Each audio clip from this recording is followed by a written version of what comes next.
大家好，这里是张杰财经观察。今天我们给大家再讲一个大家觉得比较有意思的事，而且最近呢也炒得比较热的。你像我们中国有好多到海外代购的，人家代购的话呢，国际奢侈品品牌进到中国呢有很高的税，而且呢那奢侈品都是小件儿，对吧？而现在呢，这个代购的他在中国买了，去韩国他代购什么呢？出来了以后，让人家大跌眼镜代购的是大米。大米从中国买了，坐飞机到韩国去。你要知道，大家都觉得这个米是个很便宜的东西啊。中国到韩国，人家专程的话呢，就为了带米飞回去，知道吧？所以这事儿到底是怎么回事啊？其实大家如果是仔细算一下、看一下就明白了。中国到韩国的航班呢，最近价格降得比较低，知道吧？也是因为这个旅游各方面的降温，以及呢韩国跟美国走得近，对吧？有好多事儿影响了中韩的贸易往来。机票很便宜，它一个往返呢可能就600多块钱，但是600多块钱值得你这来回这么跑吗？而且你这个跑的话，你能带多少米呢？人家也算了，你就是一个行李箱嘛，免费行李几十公斤，然后呢，再一个手提行李。关键是这事儿为什么曝光了呢？就是你手提行李非常重，一个行李箱如果都装着大米的话，那可以装几十斤呢，好重的。大米死沉的，你装成大米，然后装了大米以后，在飞机呢，你弄到行李架上，行李架就有问题，对吧？所以那些手提行李箱，人家上飞机的时候不让你上呢，大闹机场引起了关注，对吧？引起了关注以后，大家知道原来的话呢，大量的人从中国呢背米到韩国，而且的话呢，形成了规模。而且这样的背的话呢，对于航空公司的运输都造成了影响，因为的话呢，你每个人多几十公斤的话，它对于这个飞机的载荷都是有影响，对飞机的行李架都有影响。那么大影响，其实大家就在问，为什么韩国背米是这样子？其实如果再往下看呢，其实韩国的泡菜也贵得一塌糊涂，对吧？那因为韩国的背米背那么1公斤米去能赚几十块钱呢，背几十公斤呢，跑这么一趟，人家算了一下。这一趟的话毛利2000，扣掉成本也赚1000多，一天跑2趟，挣2000多块钱呢。这2000多块钱一个月好几万人民币你合成美元也是好几千，一年呢几万美元的赚呢，不少赚，而且呢形成产业链了。其实真正的事深度分析的是什么？就是这个韩国的米为什么那么贵呀？其实那么贵呢，很多人都解释了，那个韩国是保护当地农民我们三农专家一说是个三农的事儿，这也放在三农这期，因为这个事儿三农专家一说的，韩国的话呢，这农民好像很幸福似的，但是实际上你去发现，韩国的农民只有几%了。远不到10%，而且韩国农民都是老人，都是差不多好多60岁以上的人在种地的人非常少。这么贵的米，韩国人这么贵的食品价格，从道理上来讲，这个农民应该很富但实际上呢，如果知道的话，韩国的农民都是很穷的。其实同样的呢，按照同样的模式，日本也是这样子，只是日本呢，现在中日航班还比较贵，还没那么便宜。如果中日航班便宜的话，可能背米到日本呢更有利可图。这个事儿是怎么造成的呀？人家说农民是票仓，你真正算算农民的人数，好像也不对呀。而且呢，美国也一直让韩国进口农产品包括日本进口农产品有多少呢？其实人家统计的口径不一样，日韩都说了我们自己大米什么，以这个呢为标榜，但实际上呢，进口的农产品很多尤其这个韩国对于玉米和小麦对外依存度99.几呢，也就意味着什么？差不多全都靠进口的。而且呢，你如果是进口的小麦很便宜，大米这么贵，你想想，对于韩国人来讲，肯定全民改口味，知道吧？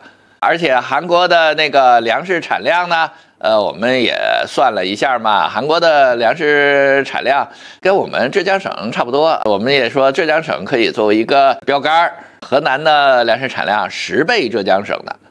你就明白，它韩国的粮食对外依存度很大，日本对外依存度很大，这个到底是什么原因呢？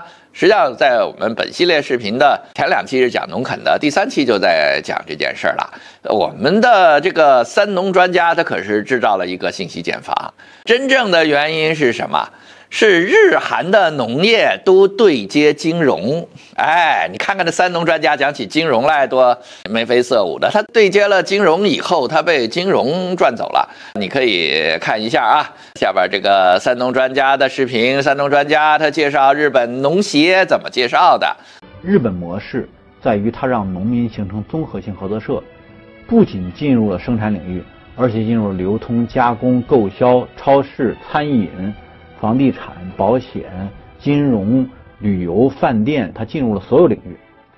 至今，日本全国金融总量中有30%几的金融属于农民的非正规金融，不像我们现在90%几全部是正规金融，我们几乎非正规金融给留的空间很少。日本在农民这块实际上是留了足够的政策空间的，也就是说，农民只要组织成合作社，什么都可以干，所有干的这事大部分是免税的，产生的收益返还给农民。日本模式农民收入的60%以上不来源于农业，这是值得我们注意分析的。我们把这视频看完了，你就可以看见了，三农专家介绍了日本的农协，关键是什么？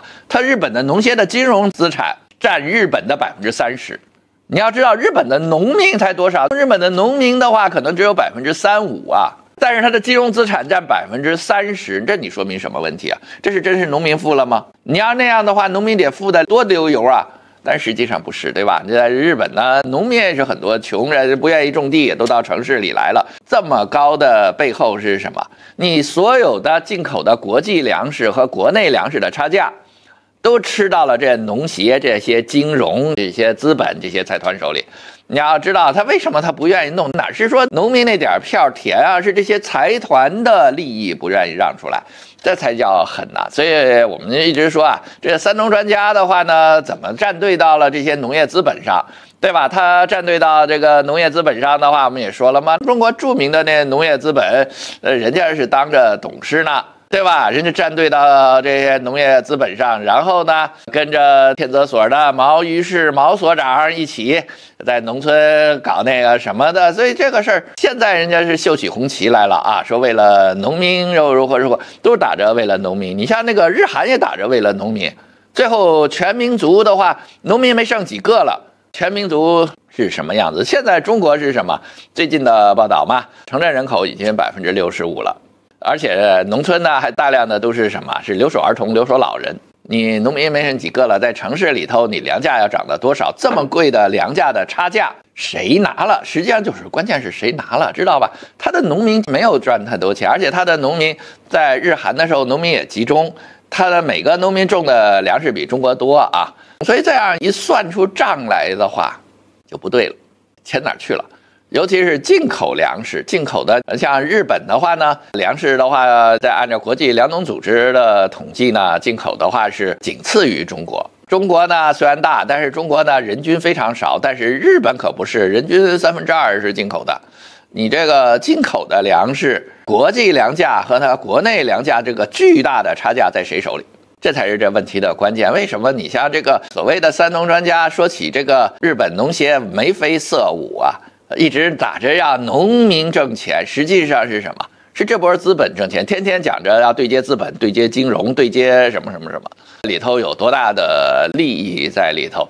如果真让他得逞啊，那是全国人民都要怎么着的。但是你看我什么说这事儿的时候，就好多人在攻击你啊，对吧？你这样从韩国的现在这样的走势，你这么翻过来看一看，你就明白，如果让他们得逞了。我们就是下一个日韩，知道吧？日韩中间巨大的粮食差价赚到了这帮搞三农的背后的资本手里头了，那对于我们中国是什么样的影响，对吧？所以你要明白，他说着为了农民敢说真话，一堆秀红旗的，到底是在干什么？这三农在干什么？我们要看清楚，为什么说持续的揭露啊，也有新闻热点，大家对着看一看，也就都清楚了。谢谢观看本期视频，就跟大家分享到这儿，再见。